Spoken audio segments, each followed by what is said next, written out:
Breaking news Guntur Ashok Nagar లో కలకలం. అసలు లేడీస్ హాస్టల్లో ఆ రోజు ఏం జరిగింది? లేడీస్ హాస్టల్లో విద్యార్థిని అనుమానాస్పద స్థితిలో మృతి చెందింది. మృతురాలు ఏలూరుకు చెందిన శ్రావ్యగా గుర్తించడం జరిగింది. వివిఐటిలో చదువుతున్న శ్రావ్య రాత్రి తల్లిదండ్రులతో మాట్లాడింది. అయితే చనిపోవాలని ఉందంటూ పేరెంట్స్ కు చెప్పి వాళ్ళ నంబర్ బ్లాక్ చేసింది శ్రావ్య. మృతురాలి నోటికి ప్లాస్టర్, ముక్కుకి క్లిప్పు పెట్టిన ఆనవాళ్లు కూడా కనిపిస్తున్నాయి. అనుమానాస్పద మృతిపై పట్టాభిపురం పోలీసులు అయితే దర్యాప్తు చేస్తూ ఉన్నారు. అయితే తల్లిదండ్రులకు చనిపోవాలని శ్రావ్య ఫోన్ లో మాట్లాడడం జరిగింది. అయితే శ్రావ్య ఫోన్ లో మాట్లాడిన దానికి ఆమె దగ్గర దొరికిన ఆనవాళ్ళకి సంబంధమే లేదు. అయితే ఆమె చనిపోవాలన్నట్టు తల్లిదండ్రులకు చెప్పినప్పటికీ కూడా శ్రావ్య హాస్టల్లో పడి ఉన్న విధానం చూస్తే ఆమె నోటికి ప్లాస్టర్ అలాగే ముక్కుకి క్లిప్ కూడా పెట్టినట్టు కూడా ఆనవాళ్లు దొరకడం జరిగింది. అయితే వివిఐటిలో చదువుతుంది శ్రావ్య. రాత్రి తల్లిదండ్రులతో కూడా మాట్లాడడం జరిగింది. అసలు ఏం జరిగింది ఆ లేడీస్ హాస్టల్లో? అనుమానాస్పద మృతిగా దీన్ని పోలీసులు కేసు నమోదు చేయడం జరిగింది. పూర్తి డీటెయిల్స్ మా ప్రతినిధి సాయి శంకర్ అందించేందుకు సిద్ధంగా ఉన్నారు. సాయి శంకర్, చెప్పండి, అసలు ఆమె తల్లిదండ్రులతో మాట్లాడిన సమయంలో తనకు చనిపోవాలనుంది అని చెప్పినట్టు సమాచారం అందుతుంది. మరోవైపు ఆమె నోటికి ప్లాస్టర్ అలాగే ముక్కుకి క్లిప్ పెట్టిన ఆనవాళ్లు ఉన్నాయంటున్నారు. అసలు ఏం జరిగింది? గుంటూరు అశోక్ నగర్ లో కావ్య మరణానికి సంబంధించినటువంటి అంశం పైన అయితే పోలీసుల దర్యాప్తు కొనసాగుతుంది. అయితే రాత్రి సమయంలో ఫోన్ మాట్లాడుతున్నటువంటి కావ్యతో రూమ్మేట్స్ ఎవరైతే కొంతమంది వచ్చి పడుకోమని రూమ్ లోకి వచ్చి పడుకోమని చెప్తే తాను కొంచెం ఆగ్రహంగా నేను పర్సనల్ గా మాట్లాడుతున్నాను, మీరు పర్సనల్స్ మాట్లాడేటప్పుడు ఎప్పుడు కూడా నేను డిస్టర్బ్ చేయలేదు, ఎందుకు నన్ను డిస్టర్బ్ చేస్తున్నారు అనే విధంగా కూడా కొంత ఆగ్రహం వ్యక్తం చేసినట్లు కూడా తన రూమ్మేట్స్, కావ్యకి సంబంధించిన రూమ్మేట్స్ అయితే చెప్తున్నారు. అయితే రాత్రి సమయంలో పేరెంట్స్ తో కూడా మాట్లాడినట్టు తెలుస్తుంది. ఆ మాట్లాడేటటువంటి సమయంలో తాను ఆత్మహత్య చేసుకోవాలి అనేటటువంటి ఆలోచనలో ఉన్నాను అనే విధంగా వాళ్ళకి చెప్పడం, ఆ తర్వాత వెంటనే తల్లిదండ్రులకు సంబంధించినటువంటి ఫోన్ నెంబర్ ని బ్లాక్ చేసేసినట్లు కూడా ప్రస్తుతం పోలీసులు అయితే గుర్తిస్తున్నారు.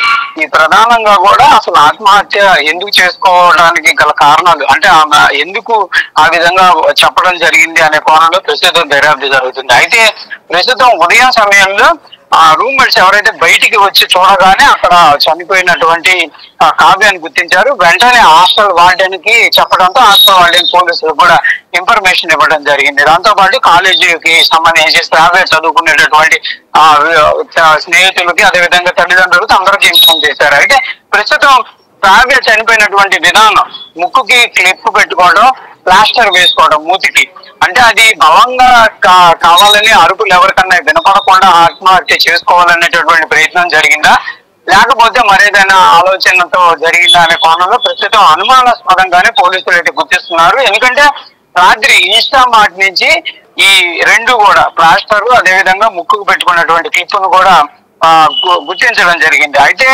ఆమె పెట్టుకోవడం జరిగిందా, లేకపోతే అది వేరే విధంగా పెడితే ఎవరన్నా ఏదైనా చేయడం జరిగిందా ఏంటి అనే కోణంలో అయితే ప్రస్తుతం దర్యాప్తు చేస్తున్నారు. ప్రస్తుతానికైతే ఆత్మహత్య అనే విధంగా కూడా తల్లిదండ్రులు అయితే నిర్ధారించుకొని ఎవరిని కూడా దగ్గర రానియట్లేదు. తన పిల్లకి జరిగినటువంటి పరిస్థితిని వివరించలేము అనే విధంగా కూడా చెప్తున్నారు. అయితే తల్లిదండ్రులు కానీ పోలీసులు ప్రస్తుతం అసలు జరిగినటువంటి విధానం పైన అయితే హాస్టల్ వాళ్ళతో మాట్లాడుతున్నటువంటి పరిస్థితి అయితే కనిపిస్తుంది. కానీ మొత్తంగా ఈ ఇన్సిడెంట్ లో జరిగినటువంటి సంఘటనలు అనేది మాత్రం అనుమానాలకు వ్యక్తం అయ్యేటటువంటి అయితే కనిపిస్తున్నాయి. ఎందుకంటే ముక్కుకి క్లిప్ పెట్టుకోవడం, ప్లాస్టర్ వేసుకోవడం ఒక రకంగా అంటే సూసైడ్ చేసుకోవాలనేటటువంటి విధానం ఆలోచన ఉంటే ఏదైనా స్లీపింగ్ పిల్స్ లేకపోతే ఇంకో విధంగా విద్యార్థులు అప్రోచ్ అవుతా ఉంటారు. కానీ ఇది కొత్తగా ఒక విధానంగా కొత్తగా జరిగినటువంటి విధానం కాబట్టి మరి ఇది ఎట్లా చూడాలి ఏంటి అనే కోణంలో ప్రస్తుతం పోలీసులు అయితే వివరాలను సేకరిస్తున్నారు. వీళ్ళు ఏలూరుకి చెందినటువంటి వాళ్ళుగా కూడా గుర్తిస్తున్నటువంటి పరిస్థితి ఉంది. వివిఐటిలో శ్రావ్య ఈసీ అంటే ఇంజనీరింగ్ సంబంధించి ఎలక్ట్రానిక్ కమ్యూనికేషన్ లో 4వ సంవత్సరం చదువుతుంది. ఆ కాలేజీలో ఏదైనా వివాదం ఉందా, లేకపోతే పర్సనల్ గా ఏదైనా ఇబ్బందులు ఉన్నాయా, లేకపోతే అసలు రాత్రి సీసీటీవీని కూడా ఫుటేజ్ కూడా పరిశీలిస్తున్నారు. రాత్రి ఏం జరిగింది, ఎలా జరిగింది అనే దానికి సంబంధించినటువంటి అంశంపై కూడా ప్రస్తుతం పోలీసులు అయితే దర్యాప్తు చేస్తున్నటువంటి పరిస్థితి ఉంది. సాయి శంకర్ అయితే ఆమెకు ఆ ప్లాస్టర్ ఆ ముక్కుకు క్లిప్ పెట్టుకోవడం ఇవన్నీ కూడా ఆ అనుమానానికి తావిస్తున్నాయి అని చెప్పుకోవచ్చు. తల్లిదండ్రులు సూసైడ్ అని డిసైడ్ అయినప్పటికీ కూడా ఆమె అనుమానంగానే కనిపిస్తుంది ఆమె మృతి. ఎందుకంటే తనకు తాను అది పెట్టుకుందా లేకపోతే ఎవరైనా బలవంతాన వాళ్ళ పేరెంట్స్తో తనకు తానే చనిపోతున్నట్టు క్రియేట్ చేయించి ఎవరైనా ఆ విధంగా మాట్లాడమని బెదిరించారా అన్న అనుమానాలు కూడా రాకపోలేదు. మరి దీనికి సంబంధించి అసలు తల్లిదండ్రులు అయితే ఎవరిని దగ్గరకు రాలేదని మీరు చెప్తున్న క్రమం, మరి కుటుంబ సభ్యులు కానీ లేకపోతే బంధుమిత్రులు కానీ ఎవరైనా దీనికి సంబంధించి మాట్లాడడం జరిగిందా?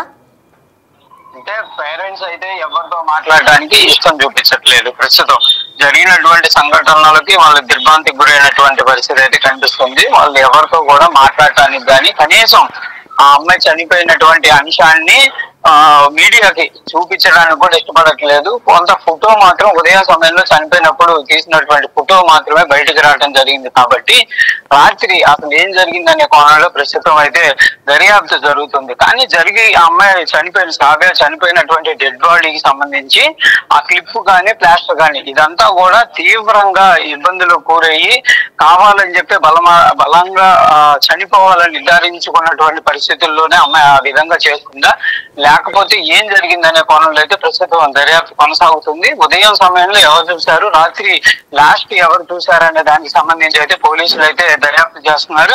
ఏదైనప్పటికీ కూడా జరిగిన సంఘటన ఎవరైనా చేసిందా లేకపోతే రాత్రి అసలు ఎవరితో మాట్లాడడం జరిగింది, లాస్ట్ గా అంటే కాళ్ళు తల్లిదండ్రులతో మాట్లాడిన తర్వాత చివరిగా ఎవరితో మాట్లాడడం జరిగింది అనే కోణంలో అయితే దర్యాప్తు జరుగుతున్నటువంటి పరిస్థితులు. ఏదైనప్పటికీ కూడా పోలీసులు సీసీటీవీ ఫుటేజ్ ఆధారంగా అక్కడ ఉన్నటువంటి కొన్ని క్లూస్ సంబంధించినటువంటి నిర్ధారణకు వస్తున్నారు. ఇదంతా పూర్తి స్థాయిలో నిర్ధారణ అయిన తర్వాత మాత్రమే దీనికి సంబంధించినటువంటి సంఘటనకి సంబంధించినటువంటి అంశాలు చెప్పేటటువంటి అవకాశం కనిపిస్తుంది. Right, thank you Sai Shankar. So మొత్తంగా వివిఐటీలో చదువుతున్న శ్రావ్య రాత్రి తల్లిదండ్రులతో మాట్లాడి తనకు చనిపోవాలని ఉందని చెప్పి వాళ్ళ తల్లిదండ్రుల నెంబర్స్ బ్లాక్ చేయడం జరిగింది. అనంతరం పరిణామాలు ఏం జరిగిందో మనం వినడం జరిగింది. అయితే ఆమె ఉదయం కూడా చనిపోవడం జరిగింది. అసలు ఏం జరిగింది, ఎందుకు ఆమె చనిపోవాలనుకుంది అన్న కోణంలో పోలీసులు అయితే దర్యాప్తు చేస్తూ ఉన్నారు. మరోవైపు హాస్టల్ సిబ్బందిని కూడా పోలీసులు ఎంక్వైరీ చేస్తున్నారు. అయితే వివిఐటీలో చదువుతున్న శ్రావ్య ఆకస్మిక మృతి పట్ల తను సూసైడ్ చేసుకుందా లేకపోతే ఆత్మహత్య అన్న కోణంలో దర్యాప్తు జరుగుతోంది. మరోవైపు పోలీసులు దర్యాప్తు చేస్తూ ఉన్నారు. ఇటువైపు కుటుంబ సభ్యులు తీవ్రంగా కన్నీరు మున్నీరు అవుతున్నారు. వాళ్ళంతా షాక్ లో ఉండి ఎవరిని దగ్గరికి రానివ్వట్లేదు. తమ కుమార్తెతో ఎవరిని కూడా అనుమతించని పరిస్థితి అక్కడ ఉంది అని చెప్పుకోవచ్చు.